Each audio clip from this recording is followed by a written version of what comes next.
Halo, lanjut lagi nih. Kemarin gua dulu lagi asik-asiknya boleh di-cut ini. Kemarin sampai mana nu ya, No? Sampai pembahasan akhirnya jedor apa ya, No? Ya, lampunya putus. Ini akhirnya putus. Ya. Kemarin pengisian diatur sama regulator. Ya. Terus kalau regulatornya nggak diatur nanti akhirnya jedor, lempung. Benar. Nah, kita lanjut sampai situ dulu. Hari ini nungguin power ini udah dulu. Jadi regulator itu penting, kiprok itu penting. Kenapa ada kiprok-kiprok sing racing ya? Ya karena mereknya BRT kan racing berarti ya. Oh, kalau begitu ya Pak ya? Iya loh. Kiprok yang original itu mahal, ratusan lah, 100 berapa gitu. Kalau yang KW-KWan, ya, tapi yang namanya asli kan bisa dipastikan, jaminan. Jadi fungsinya regulator dari kabel kuning dan putih akan masuk ke sana, ke kiprok. Kiprok. Kiprok sana. Mana ada kiprok? Pastikan kiprokmu sehat untuk menghasilkan arus yang baik. Selain tadi yang saya sudah bahas di konten kemarin. Dari kiprok ya. Ya, sehingga si kiprok itu meregulasi, mengatur, memastikan arus yang dihasilkan itu berapa volt untuk bisa ngisi akinya. Oke. Oke Pak, oke ngerti. Jadi tahu. Contoh seperti motor bebek. Ini kalian lihat akinya. Biasanya ada kode akinya di situ. 5 ampere, 7 ampere, 10 ampere. Maksudnya apa? Iya Pak, maksudnya apa Pak? Ih, menang ngomong iku tok ya Pak, maksudnya apa Pak? Ijiye kok i.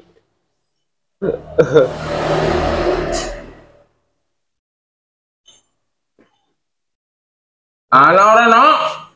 Oke, tekan dani cek kaya ngene. Tekan atas sing paling dhuwur pojok dewek. Nah, pojok kanan.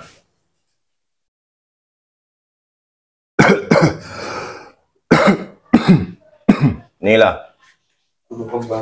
kiprok regulator, bentuknya macam-macam, setiap motor beda-beda ya. Zaman sekarang kiproknya udah beda-beda lagi, injeksi udah beda lagi, tapi seperti inilah regulator, meregulasi. Jadi dia akan mengatur arus keluaran. Yang putih dan kuning masuk salah satu di antara ini, jadi tidak bisa sembarang pakai. Yamaha, Suzuki gitu. Putih masuk ke sini, diproses, keluar ke merah keluar ke aki, ya, aki keluar ke kontak, setelah kontak baru ke semua, lampu riting, lampu stop, lampu apa. Yang kuning akan masuk ke sini satu, kemudian keluar di cabang. Jadi separuhnya kuning akan membantu pengisian, separuhnya lagi langsung ke lampu. Jika arus terlalu besar, lampu tidak akan putus karena dibagi untuk masuk ke sini. Ini untuk kelistrikan.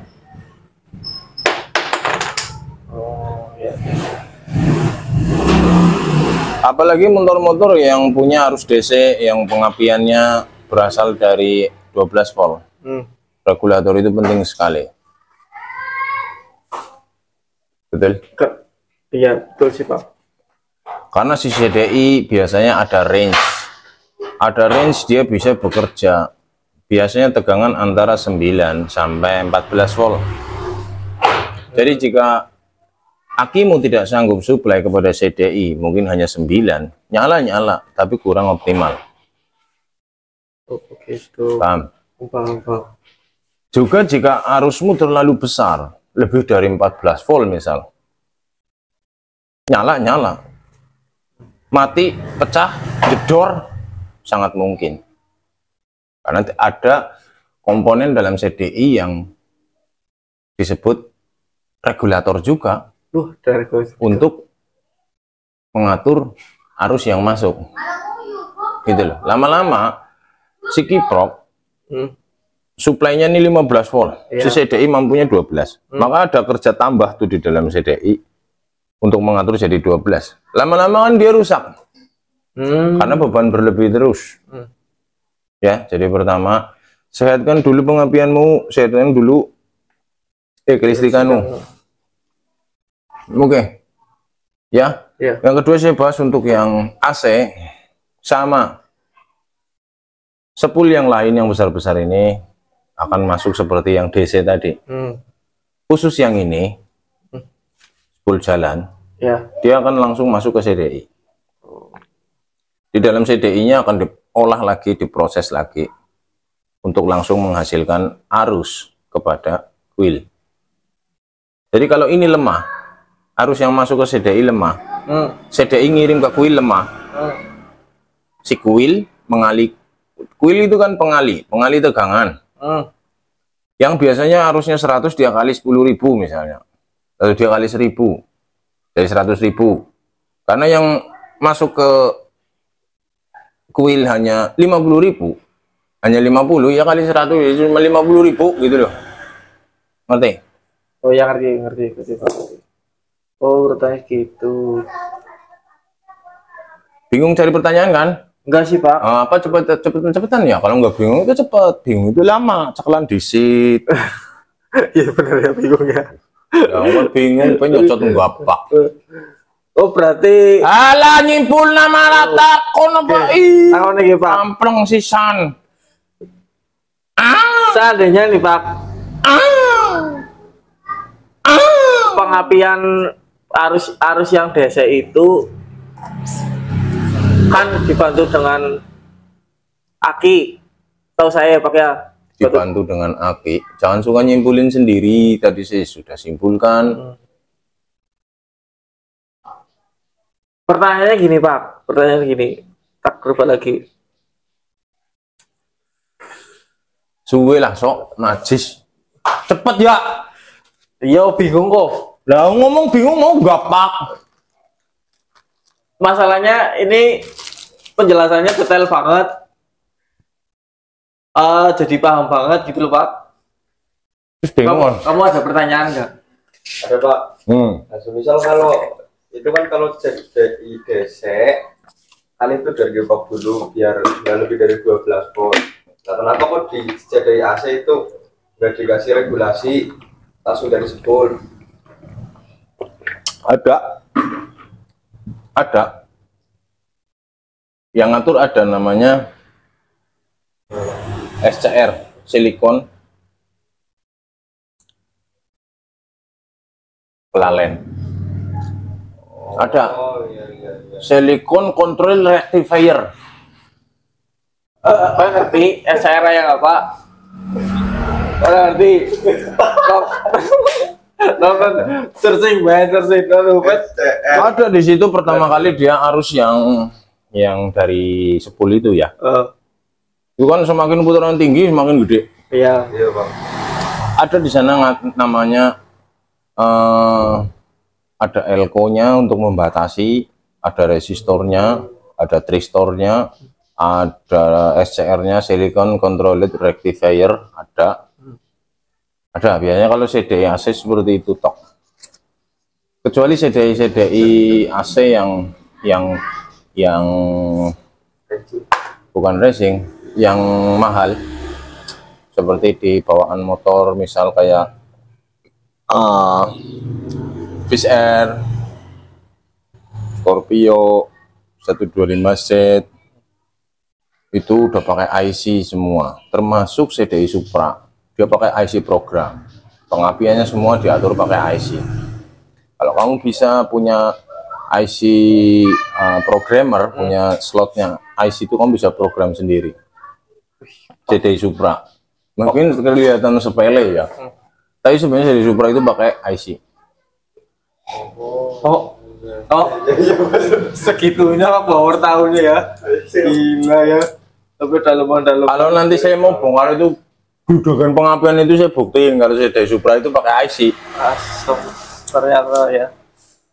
Oh. Beda maksudnya di sini beda kayak CDRC.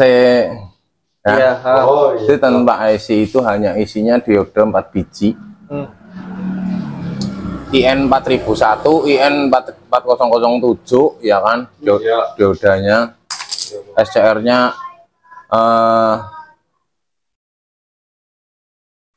2P 4M, 3P 5M, paling kayak gitu. Sebentar Pak, sebelah kananku iya pernah berora sih kayak janjane. Beda kayak CDI AC yang dibekali oleh BRT misalnya, SR-nya udah BT151 serinya. Emang bedanya apa Pak? Yang Bu ya, rahasia ya. Apalagi dong pengapian dong ya, DC.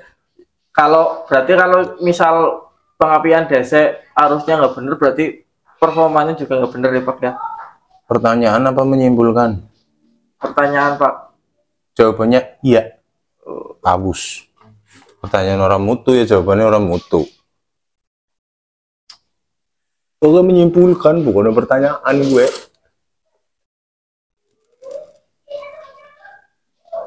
Apalagi?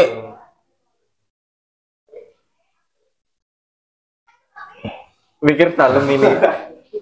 Oke, kayaknya udah segitu aja lah. Masalah pengapian yang sehat saya tidak tunjukkan kabel seperti apa-apa. Ini hanya teori.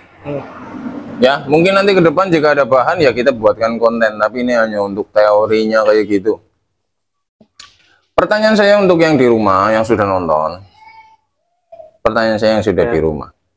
Yang sudah di rumah. Pertanyaannya bagi yang di rumah. Kenapa pick up pulsar setiap motor berbeda-beda?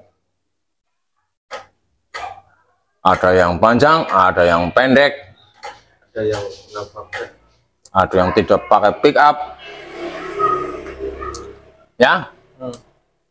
Dan apakah hubungannya kenapa CDI, pulsar, dan pick up itu adalah satu set? Oh iya bener ya. Pulsernya Grand, punya tegangan ohm sekitar 160-180 ohm, panjang pick up 14-16 mili. Ya, begitu pulser Grand dipasang di pulser Yamaha, kok nggak bisa nyala, berebut apa segala macam. Kenapa itu? Buat PR ya. Oh iya bener, oh iya bener ya Dok. iya bener kok. Kamu udah ngalamin belum Dok? Nah, Ya oke lah, itu buat PR buat teman-teman kan. Semoga. Jadi kalau misalnya CD-nya Yamaha, di pulsernya itu ada kodenya 4NR, apa 3XA, apa 4ST, itu dipasang berbeda lagi. Di CDI-nya terimanya beda lagi. Kenapa kok seperti itu? Jadi tadi ada regulator untuk mengatur arus api, arus listrik. Ada juga regulator untuk mengatur arus yang keluar dari pulser. Karena pulser juga menghasilkan arus. Seberapa besar arusnya akan mempengaruhi seberapa besar sensitif sensornya. Termasuk juga jarak tonjolan pickup pulser terhadap pulser. Semakin jauh, kenapa kok jadi nggak enak? Semakin dekat kok nggak enak. Harusnya seberapa? Karena itu berhubungan dengan arus. Harusnya berapa? Minta CDI-nya berapa? Itu. Jadi bukan patokan 7 mili, 0,7, 1 mili. Nah, coba dipikir. Buat PR ya. Sebentar ini. Ini tadi Pak Bor bahas pulser ya. Udah, Ini ya? berapa menit? Ini baru 14 Pak. Bahas pulser. Terus bahas tonjolan. Kok tonjolan sepeda motor kok beda-beda itu ya Pak? Tanya pabrik. Jangan tanya saya. Tanya pabriknya. Oke, bentar ya. Asem lah aku. Masih 1 menit lagi. Ada pertanyaan lagi nggak? Ya wis mumet. Bingung wis jawab apa? Tapi penjelasannya jelas banget ya tadi ya. mudah dimengerti. Mudah dimengerti ya. Oke. Selanjutnya mau konten apa ini Pak? Ini. Nah, itu tadi PR-nya itu. Ya. Yang kedua. Kenapa disebut pengapiannya racing? Apa saja sih yang bisa disebut jadi racing? Kenapa disebut jadi racing? Kenapa ada CD racing? Kenapa ada coil racing? Kenapa ada busi racing menurutmu? Okay. Ya, dan mesin diesel, mesin las orang busi, dan racing murup apa berdilas bisa. Oke, sekian dulu Pak, udah 15 menit. Oke guys, terima kasih. Waduh, ini penjelasannya luar biasa. Oke, besok lanjut lagi konten berikutnya. Terima kasih.